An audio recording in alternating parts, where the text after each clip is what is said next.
Living alone is often romanticized. People show the quiet mornings, clean rooms, candlelit at night, and say things like peaceful and independent. And yes, it can be all of that, but there are parts of living alone that nobody really talks about. Things I wish I knew before I started, or at least things I wish someone had said out loud. The first thing is silence. At first, it feels amazing. No noise, no interruptions, just you and your space. But after a while, you realize that silence has layers. There are peaceful silence, and then there are heavy silence. Especially at night, when the day is over, your phone is quiet, and it's just you and your thoughts.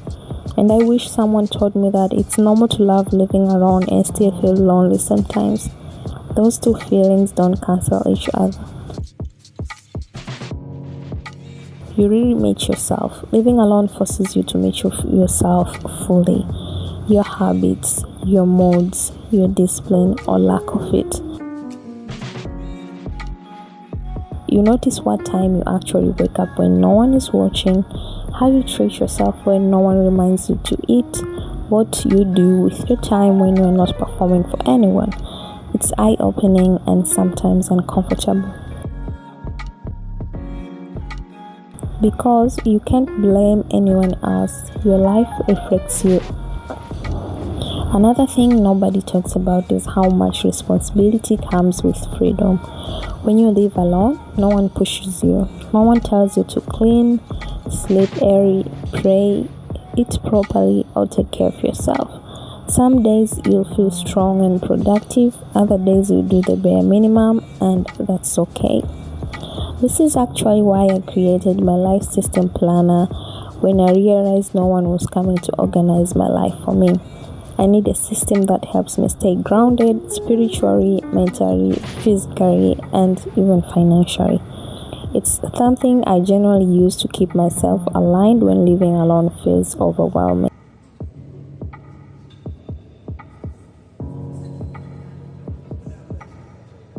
If you're interested, the link is in the description. Small things feel bigger when you're alone. Being sick, having a bad day, feeling emotionally heavy, there is no one to immediately notice that something is wrong, no one to ask, "Are you okay?" And those moments teach you how to self-soothe, how to sit with your discomfort instead of running from it. It's not easy, but it builds emotional strength and in a quiet way. Living alone teaches you emotional independence. You learn how to comfort yourself, how to calm your own anxiety, how to pick yourself up after disappointment. You stop expecting people to save you emotionally and you start becoming your own safe space. That doesn't mean you don't need people, it just means you don't abandon yourself when they are not around. Your relationship with people changes too. You start valuing genuine connection, visiting feels more meaningful, conversation feels deeper, and at the same time you stop tolerating energies that drain you.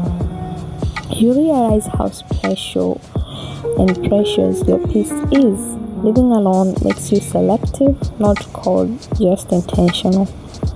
You also become independent very fast. You learn how to manage money, how to cook even when you don't feel like it, how to organize your space and your time. You learn decision making because when something goes wrong, it is on you. And that builds confidence the quiet way. One of the biggest things I wish I knew is this. Living alone is not a failure, it's not a punishment, it's not something to rush out of. It's a season of growth, a season of healing, a season of becoming someone stronger, softer, and more self-aware. You are learning how to stand on your own, and that's powerful. If you're living alone right now and it feels heavy sometimes, you're not weak, you're human. And if you want something gentle to help you stay organized, grounded, and intentional while living alone, I've linked my life system planner in the description. It is designed for people who are learning to hold themselves together softly, not perfectly. If this video spoke to you, subscribe and stay. We are figuring life together, one soft step at a time. Until the next one, bye.